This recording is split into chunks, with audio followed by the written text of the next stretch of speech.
Welcome everybody to the Kim Barrett Show. I am your host, Kim Barrett, and on today's episode, we have a tremendous interview with a gentleman by the name of Brandon Dawson. So if you've never heard of Brandon before, this is going to be an enlightening episode because this guy is passionate about businesses. He built and sold a company called Audigy Group, took it and listed it, and did so many tremendous things with it. So in today's episode, what you're going to learn is, number one, if you've ever thought about listing a company, getting venture capital or anything like that, this is going to be a mind-boggling episode for you. You're going to get so many learnings, so many insights. We talk about number two, the partnership that he was able to create with Cardone. He's his partner in Cardone Ventures. And then number three, we also cover off on legacy and what that looks like. How do you build legacy? What does that actually mean? Right? Because a lot of people throw the word around, build a legacy, but what does that actually look like and mean? And we deep dive on that with him today. It's a tremendous episode. I got so much out of it. Most of the time I was just sitting there going, I wish I had my notepad and pen ready because it was tremendous. So today we're going to cover off on all those things. And as always, guys, if you need any help, like if you're looking at growing your business and getting to the point where you can bring in that venture capital, just head over to freeusb.com.au and we've got everything you need there, a marketing toolkit to get you started. But let's jump into today's episode.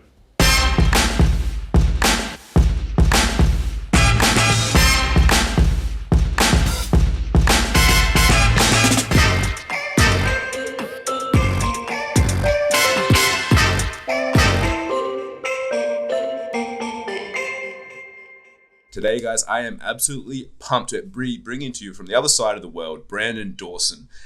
Brandon, I recently saw him speak live at 10X Business Bootcamp, and I'd already been following him on social media, and I already kind of knew I liked the guy. And once I was able to hear his presentation, I think it just really cemented to me how important it is to be around people who are doing things in business that at another level, but also people that have runs on the board and tracks of success, because it's very easy these days to see someone on Instagram, hear someone talking, and they actually don't have a track record of success. And I think that can cause a lot of problems. And I know myself, my brother, my sister, we were all there, and we turned to each other after your presentation. We were just like, that was awesome. Like, we can just tell that you've got that level of experience, and it really showed through in the presentation. So thank you so much for that. And thank you so much for joining us today as well. Happy to be here. Thanks for having me. Excellent. And would you mind just sharing a little bit, because I think it's very interesting to start off with what you guys have got going on at Cardone Ventures. Obviously, you're a partner with Grant Cardone and you've done many things yourself and still do as well. But tell us a little bit about what you guys do there, because I think it's really interesting to me to see what you guys have got going on. Yeah, we came together because I created a business model that was unique in how you go about building a business, and did it in a way where we could preserve the value and give it to the customers and give it to my employees, and not go the traditional Wall Street route, which is what I did in my first company, and did all this work, and then the payoff was for everybody else, but not for the people that created the value. So Grant resonated with that and saw my success and said, hey, I want to bring this kind of success to all the business owners that I work with. And that formulated the conversation for us to come together and join with Cardone Ventures to create a platform for entrepreneurs all around the world to be able to have access to money and resources and things that small, mid-sized businesses just don't have access to, just like he's doing in real estate. So he wanted to do it for real estate. He has it with his training business to bring value to people, but he was feeling like he didn't have that to offer to business owners. And so a lot of those business owners are also his investors. So the better he can help them make their businesses and the more valuable he can help them become personally, professionally, financially, the more we'll be able to work together and invest in real estate. So we wanted to create an all-encompassing platform for people. And we launched Cardone Ventures about five or 6 months ago. Yeah, beautiful. And I love what you have going on there. And I think one of the big things that I really love when you were talking about it, and you mentioned a lot, is like this number one is like the systems and processes. Because I think, especially these days, when I look at what people do and you look at social media and the impact it has on businesses, it's very easy to forget that you've actually got to run a proper business. You've got to have the systems and processes in place. And, and obviously the success your businesses have from that has been tremendous. What was it that made you, because obviously you speak in there about, okay, cool, making sure that the benefit of the company, having those things goes back to the actual people that run the company and like the stakeholders in there. Why do you think, like, what was it that clicked with you for that to, sorry, what's the word I'm looking for, like to make that actually reality? Because a lot of people go, oh, we want to reward our stakeholders, but then you actually have done that. What made you click in your head to go, this is what I need to do to make my companies become successful? Yeah, because I took my first business public when I was 29 years old on the American Stock Exchange. And I went the route of private equity, private investors, private equity, and raised money from some of the most prestigious people and institutions in the globe, and really was excited about the traction I was getting. And then one day, about 6 years into it, I got a phone call that said, hey, we're liquidating the fund you're in. You're in a $2.5 billion fund that has done so well that we're liquidating it. And I thought, that sounds great. That sounds exciting. What they meant is they wanted me to sell my business and turn it to cash. And I was like, why would I do that? We're just now starting to get traction. We're just now starting to dominate. Like, I built the systems. I'm ready to go. And they're like, yeah. All the entrepreneurs say that, but you're selling your business. And I had to take a position of I'm not selling it. And that very quickly, their response was, well, you all say that too. So we've already got your new CEO coming out in 2 weeks to sell the business for us. But they only own 53% of the business. The other 47% of the people didn't want to sell the business. I was a huge stakeholder in that. The guys that gave me my money to start the business, who were advisors and very close friends, weren't interested in selling it, but because they had majority control of the business and because they had all the financial ratchets with the way private equity works, we couldn't stop it. And I think that was a very valuable lesson for me. And I decided I would never want to experience that myself again. And if I could figure out a way to never have to experience that myself, I want to bring that to the world, because I think there's so much value destroyed. And point of fact, KKR changed their whole private equity structure to holding companies long-term because their overall value, they realized, would have been more than Berkshire Hathaway had they held all their companies. And so they pivoted their structure to doing what Berkshire has, which is taken investments, Warren Buffett, into companies and then held them long-term so they could realize the growth of those businesses. Well, Grant and I want to bring that same opportunity. There's trillions of dollars coming into the marketplace. There's $2 trillion right now that can't even be invested. Warren Buffett has $100 billion. He's trying to figure out how to put it to work because pricing is expensive. But yet there's another $30 trillion passing from generations of value in the next 10 years that will go to family offices, hedge funds, private equity groups.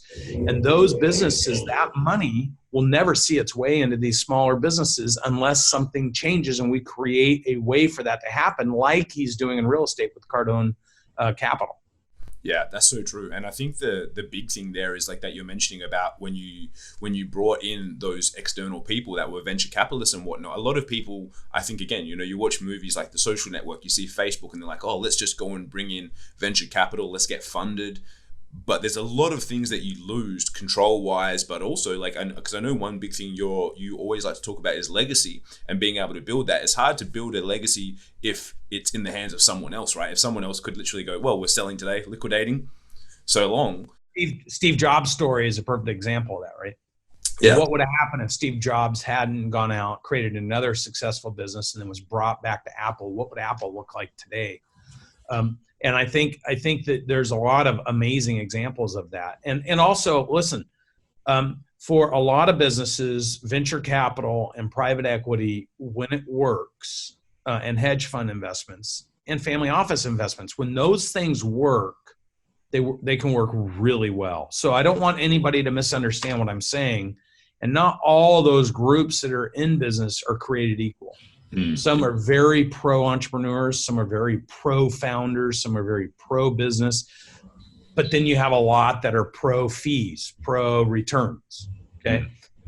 Understanding ratchets and cram downs and picks and preferreds and all that stuff, if you don't understand it, you're going to get burnt. And I didn't understand it. I was more focused on if I took this cash and went and did all this stuff, everything great was going to happen. If you already own a business and private equity invests in you, you think, oh, I'm only selling 35% of my business for X amount of money, and I'm going to take that money and make my business grow.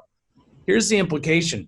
The private equity guys are getting 18 to 22% internal rates of returns guaranteed before you make any money of the rest of the equity you own.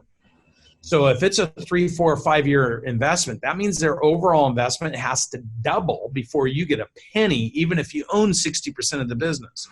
So I think a lot of people don't understand. They chase the dollars and they don't understand the technical aspect of how they work until they're already so deep and they're sitting there with their lawyers explaining it to them. And it's a lot, right? Understanding PICs and preferreds and convertibles and cram downs and ratchets. And, that's just a lot of information for somebody. Board meetings, quarterly board meetings, board approvals, board reviews. Your whole business changes when you bring other people's money into the equation. And even if it's great money with great people, if you're not prepared for that, or if you could have avoided the situation like Kind Health Bar, they were growing like crazy in 08, 09 and needed to do an emergency round of funding for $15 million from a private equity group. And then they bought that interest back 6 years later for $220 million. I asked the question, like, what if the employees got that money? Or what if some of the vendors got some of that money, or could be shareholders? There's a different way to build it. And I built my engine, my equity engine, and it took me 8 tries to get my final exemption from the SEC. So this was not an easy thing that I built, to where my customers were my shareholders and my employees were my shareholders. They were limited partners. And when I sold the business for one of the highest valuations ever paid, because the quality of our group was outstanding and the quality of the systems to solve bigger problems were outstanding, I dispersed 35% of the proceeds at closing to my customers and my employees. Every single person that was an employee got paid, and my founding customers that created the value with me were dispersed more money for some of them than their businesses were doing in revenue 14 years ago when they joined us. So, and our customers outperformed their peer groups 3.5 to 15 times because of the resources we brought them. So it's really about creating value amongst the ecosystem that's working together, more so than it is even about the story of bringing outside money in. But if you're going to bring outside money in and you have a business, you're going to have to grow your business by 3 to 10x for you to get the huge lift there. And if you can do that, God bless you. There's nothing like, I'm sure Kind Candy Bar is thrilled to be in a position to write a check for $220 million and buy their equity back. But what if they could have just missed that one little moment where they needed only $15 million that they bought back for $220 million 6 years later? Yeah, I love that. That's so amazing. And so many insights there, because as you say, it's hard. And to be honest, a lot of people, you don't know where to go to get this sort of information. You don't know if you're just going through, as you said. I'm sure that if they had some advisors in their corner that had gone through things, like there's many different angles they could take. So like, how did you, like, obviously you listed your first company when and you went through all that experience. Was that the learning that you needed to put you onto this track where you are now? Or like, how did you come across this information? Because I know a lot of people, they're going, that sounds like a lot of stuff, and I literally have no idea where to even start. If I'm even considering it, how do I learn this? Where did you learn this all from? Oh man, experience and failure. When you go out and buy 103 businesses, a lot of people say, well, it's nice you're in a position to do that. But I had a newborn and a 2.5-year-old making $150,000 a year as a sales guy. Sold my home, got rid of everything I had, and moved into a little tiny place I could barely afford, move across country so that I could end up starting something and being my own business owner. So that's how I got started. And then this first business, I parlayed that into cutting deals with people and then moving myself in a position where I was raising my first million, made 120 presentations, rejected out of most of them. Look, just fighting and grinding. And all those experiences, you make 120 presentations to ask for $1 million, you're going to learn a lot. You put $100 million worth of businesses under letter of intent, 7 or 10 or 15 or 20 or 30 businesses. It takes you twice as many of those to actually put under LOI to close. So to buy 120 businesses, you have to negotiate 350 businesses. Do all that over 3 years. Do a public company up in Canada and then come down and list in the United States on the American Stock Exchange and learn what a reverse triangular merger is and do it once. You remember it. So it's all experience. But here's what I'm telling you. The system is not geared. Look, there's no advantage to the system for you as a business owner to figure out how not to dilute your company with with giving away equity. It's how not to take a loan for your business to grow it. There's no business system out there that is advantaged by you not needing to be sold all these services. And the whole banking system is structured where it's fee-based. Well, that's great if you need stuff and you're not paying people and then you do a transaction and they make a fee off the transaction. But it means every time you're looking for advice, a hammer will always look for the nail. So they're going to put you into products that they make money on to solve your problem. But what if your problem isn't a money issue? It became a money issue, but what if it was a structural or tactical or some kind of other thing that could be resolved before you needed the money? Or what if a strategy could be implemented or deployed before you needed to be sold something and it created the money? And that's where I connected with Grant Cardone, because his message is about self-generating your resources, sell and be in the mix and create the revenue and then solve the problems. Don't go the traditional route. And most people get walked down a traditional route because they're passionate about what they do, but they don't know how to do it. So they go out and seek advice from accountants and from lawyers. Accountants and lawyers only make money to the extent that they can generate fees. Bankers only make money to the extent that they generate fees, which means they all need transactions. And yet, if any of them actually knew how to do it, they'd be owning and running huge businesses, not trading their time for money. Exactly. That's so true. And I think this always goes back to it as well. For me, it's like, it just confirms this is why you need to be in a room with people smarter than you. Because, as you said, the system is not geared for us to get this information, to know what to do and to do it effectively. You can only get this by putting yourself into a room with people such as Brandon, with people like Grant, with people that are doing better and are further up the chain for where you want to go to. And luckily, I think in this day and age, there's guys like you which are willing to share that experience, which is tremendous. Because, you know, if you go back previously, like maybe even in 30, 40 years, it's hard to track down people that have, like, you can't just go on Instagram and go, oh, cool, this guy's doing something, let me watch and hear what he's got going on. And hopefully maybe there's an exchange where you spend time, you spend money learning from them to get that knowledge, which just wasn't there, which I think is tremendous. And that's why I love really what you guys do and why I wanted to do this podcast, because it is hard. And to be able to take a little bit of that knowledge from you to share with our audience is tremendous. Now, it's more than hard. You know, I spent a year, I saw all those personalities. I was the reverse. I was the guy with no social media following, 260 followers, but I had my own intercompany ecosystem with thousands of people and ran hundreds of entrepreneurs through it and trained them on how to build their businesses. But I never thought I should be talking about it outside of the people I was working with. And all that changed when I realized I want to do something bigger. I want to work with lots of different people and I need to get my voice out there, and found all the different social media people and started going through each one of them piece by piece and person by person. And it's funny, there are some brilliant people out there who have built huge businesses, but it's like watching paint dry when you watch them. And then there's the people who are espousing, oh, the world is unlimited, you can do everything. And they're just making their money off people clicking and watching and listening and going to their things. It's very dangerous and it's very frustrating, because when you sit and take notes from people who are talking about concepts they don't actually technically understand, what I've learned in business is it is every single movement of every single thing you do is a technical movement. And if you don't have the technical aspect of it down correct, then you'll break in the process and you'll actually lower your belief you can do things that are right there in front of you, and you just don't press further because no one's giving you guidance and advice and encouragement to do it the right way, which is what, if you break down all of Jim Collins' books, Good to Great, Great by Choice, How the Mighty Falls, that's what he talks about. Granular, incremental improvement, not radical innovation, but innovation through granular, incremental improvement is how you progress forward. And a lot of business owners just don't understand the technical aspect of those movements when they involve their people, their messaging, their spending, their accounting, their collecting, all the elements with making sure your business is running on all cylinders. And so when the things start to sputter along, they get nervous and then they retreat. And when they retreat, they take their foot off the accelerator and their culture takes their feet off the accelerator, and then lots of not nice things happen. And then a lot of times that's when they go, you know what, I don't want to deal with this anymore. I'm going to sell my business. And they're selling it on weakness, and they get picked depart in the process. And then they retreat to, why would I sell for 3 to 5 years my income? I'll just work some more. And then the business goes to this slow death spiral that unfortunately impacts the employees that trusted the owner. It impacts the owner and their families and their overall health and disposition. And it negatively impacts the customer experience.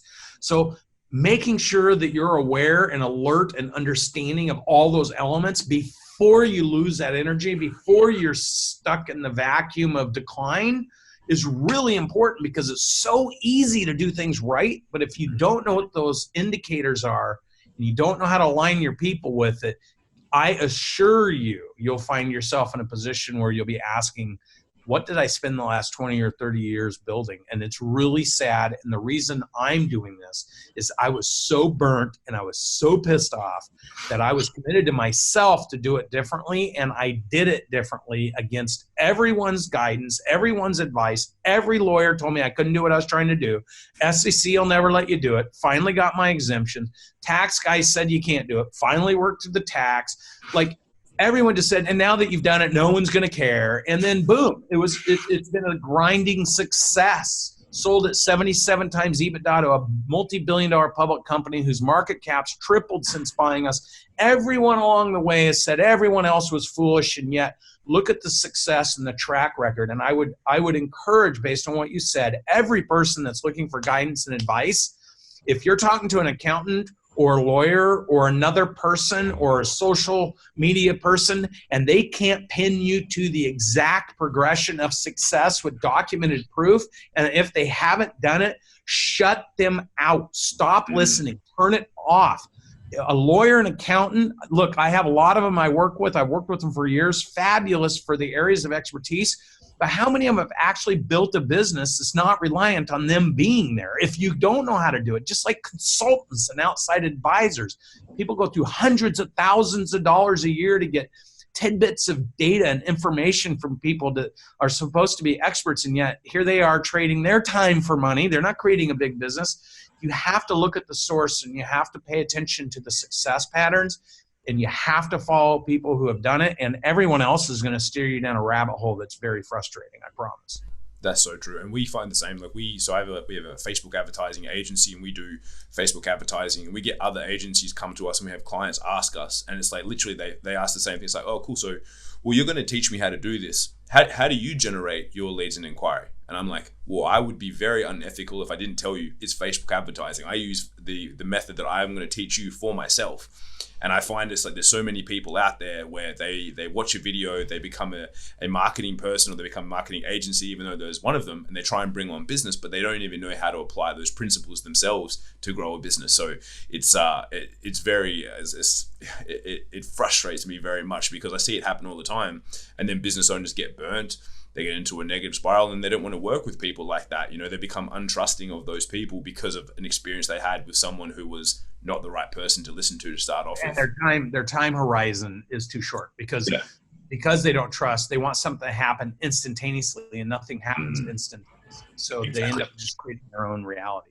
Yeah, that's so true. I love that. And now tell me a little bit about legacy. Like for you, what does that look like long term? Because a lot of people will use that term, and I think sometimes it can be like misunderstood, or it goes, but what, like, okay, cool, I want to build a legacy. For you, I'd love your feedback. What does that mean to you, and what does that look like for you over the next 10, 20 years? Yeah, so for me, it's about changing the lives of the people I choose to work with. So there's a lot of people I won't work with. So my legacy is about personal, professional, financial impact for the people who trust me and follow me. And that's Grant. He's my business partner. It's the people who work with me to serve the people that we work with. It's the people we work with who trust us. Like, that's all I care about. My own personal ecosystem of people where we're all committed to impacting each other and making that as wide and as deep as possible, because my closest friends, my closest family, chosen family, are business owners I've helped change their lives, because we get involved with families breaking up because of stress of business, fathers and sons fighting, mothers and husbands and kids and everyone. The stress in the business can create so many dynamics. And then you have what happens when like the founder passes away and he's got all these, or she has all these kids, and what do they do with the business? So the business, like, we get involved with every single detail for long-term planning, and then we help put the right kind of professionals in, to get involved with that. But for me, my legacy is about driving maximum impact and helping tens of thousands of business owners being unbelievably successful while they pursue their passion, with the technical support and help to make sure they do it at the highest value with the people they love doing it with, and being somebody that they can follow and draft behind and trust, because I've got the experience, I've done it, and learning to work and collaborate with other people like I'm doing with Grant, creating our own ecosystem of people who can implicitly trust each other, that when we're giving each other guidance and advice, or when the emergency phone call comes in, you know somebody's locked and loaded because they have your interest at heart. And if I can create that with tens of thousands of people all over the world, my business goals of creating a global fund at $24 billion in market value with a handful of business owners is going to happen. There's no question. And of course, let's not be naive. I'm going to move from being worth 100 million to being worth, my goal is to being worth over 10 billion. And if you look at my net worth today, it's exactly where Warren Buffett was at my age. So look, there's a leader I can follow that says that it can be done. And I studied how he did it. And so helping business owners be able to improve their disposition personally, professionally, financially significantly, and getting a piece of that with them, I think is totally appropriate, and it's very transparent. Yeah, I absolutely love that. And I think that's pretty much a perfect spot for us to kind of wrap this up, because you've just hit the nail on the head on so many topics here today. And for anyone listening, you can tell, number one, that Brandon is passionate about what he's sharing, what he's doing, and he has the runs on the board. So, if you're looking for advice, insights, and you're at that level where you are like weighing up many different options and looking at growth, please do check out Brandon on all social medias. I think it's Brandon M. Dawson, if I'm correct. We'll put that in the show notes as well.